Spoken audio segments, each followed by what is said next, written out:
someone came up to me and asked me what Community Village is, I would say it's inspiration. Everything in here is all nonprofit groups that are all about people helping other people become their better self and being our best self. This is an exciting place.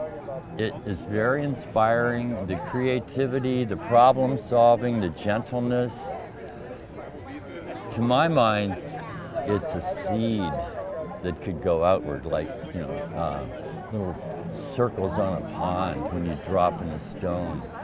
And it's exciting to see these ideas permeate outward. The fair is like a celebration of hippie culture. And hippie culture came about during a time of revolution. And so I think sometimes people come to the fair thinking that they're celebrating a revolution that happened. And the village is here, and we can remind people that actually the fair is a continuation of a revolution that is still desperately needed in the world. Through education, through arts, through spirituality, through environmental activism and social activism, through alternative health and alternative healing, the community village is living that revolution and can share that with people who are coming to the fair.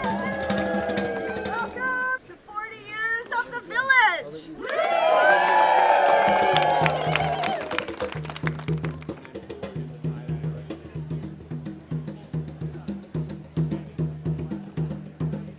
Community Village represents all the healthy aspects of life that I believe in, and all the alternatives to the things I don't believe in what we humorously refer to as the real world, actually an illusion of sorts. We have a spirit booth for true spirit. We have a neighborhoods and communities booth for people who live together. We have a health and healing booth for progressive methods of healing.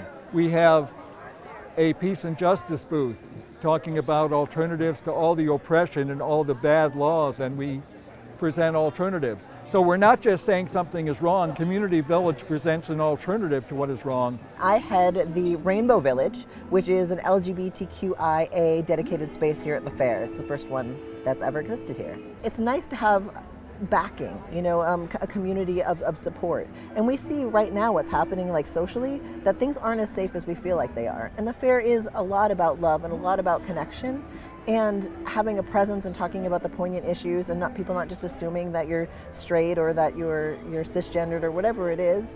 It matters. The community here is ever entwining. And it's about these hearts, it's about love.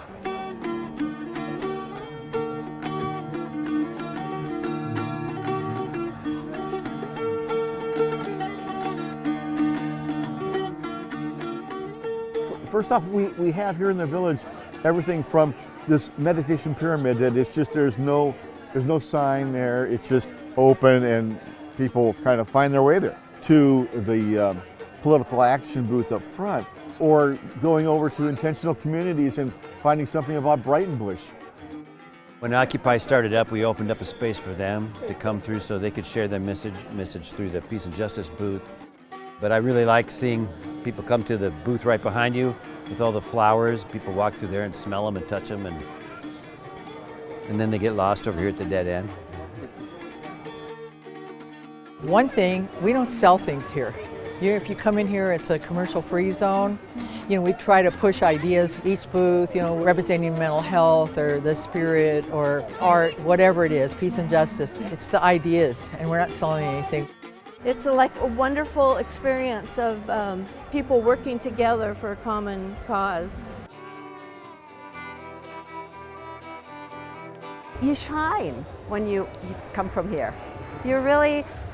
You bring something to the rest of the world that is needed at this time. So to have a place where you can feel the love and all this beauty, it's just pretty amazing.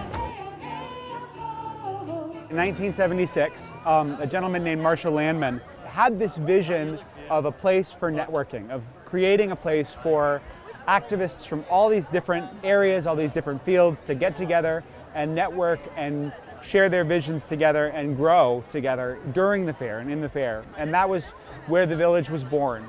I feel really privileged to have worked with Marshall Landman and Brian Livingston. They were just far thinkers.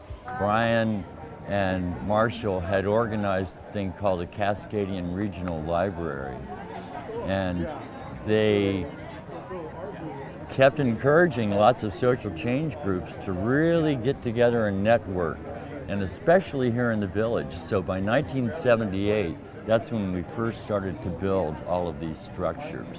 Those were some exciting times to be able to take creative thinking and bring it together and have it birth, ideas that are still around today. I mean, it's been 40 years. We invite everybody to weigh in on what they think. We run the village on consensus, but it's a way of learning to listen to each other in a deep way that we don't get often in the world.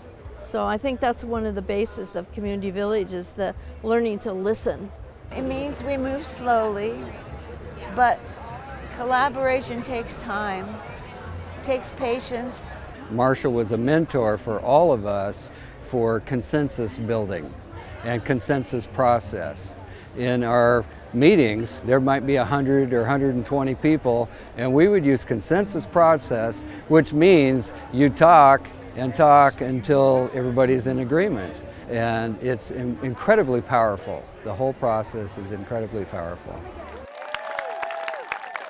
What the Community Village means to the fair as a whole is the educational aspect of the Community Village is the reason the Oregon Country Fair has the 501c3 status. The fair is not ingrown. We don't want to have a private party where it's just people who already believe in peace, already meditate, already smoke dope, already this, already that. We want the whole world to understand what the fair is about and to learn from the fair. This will go out into the world. People come to the fair, and those dedicated to the fair, they take the spirit out into the world afterwards. It's not just a party, it's a hippie party with a purpose. The purpose is to spread the feeling of peace and love as opposed to war and conflict, to spread the feeling of people working together. I mean, you can imagine how exciting it is to see people's jaws drop as they walk into not only the fair, but in here, and it's sort of like a light goes on for them. It's exciting because I think a lot of people leave here with a sense of empowerment. They are perhaps more aware of situations that are going on that are messed up, but they have tools and skills and energies and creative juice that they can put into making it better. Well, some of my favorite times are when people come here and have never been to the fair. They get so excited, and they can't, their eyes, you can tell, they're like, what on earth, I'm sure I'm going to get lost. And we always say, we hope you get lost, because then you'll find yourself in another way. And then we try to explain Community Village and how important it is that you're part of the larger community in the world. People come from all over the country to be in this space, in this world for 3 days. People that come here for the first time out of what we call here the unfair world, it's like wonder. You can see how they experience and open up themselves, and they feel the love more than anything else. All the education is beautiful, but it's the feeling that they take home and will remember for the rest of at least a year, at least some time, and hopefully forever. Make way for the Sacred East! Make way for the Sacred East!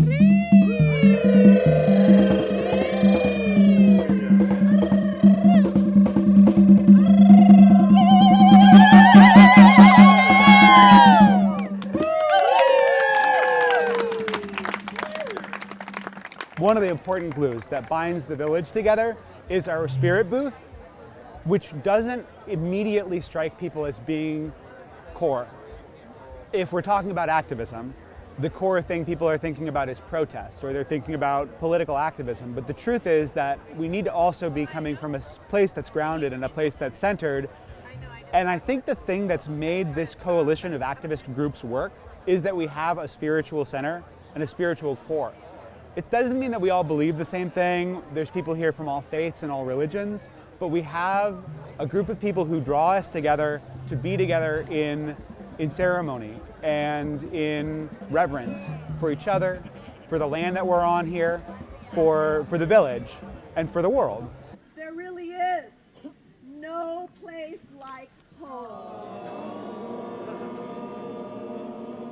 It's such a heart-opening experience for all of us to come here once a year and gather, and it's just like a home for most of us that come here.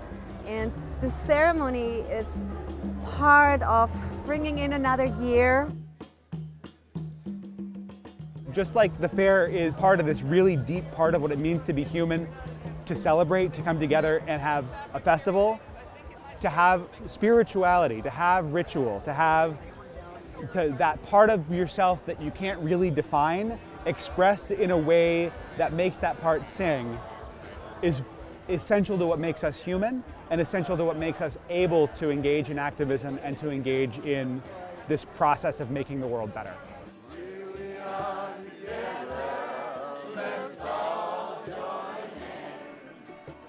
This place is like going to church once a year. You just sort of soak it up, and it gives you enough resonant frequency to manage the next year. It's very simple. This has become family. You know, I may not see them all the rest of the year, but when I come, it's just like they're my brothers, my sisters. It's just really accepting. It's just beautiful, and you just can express yourself in every which way, and you can be the best you can be. It's pretty amazing.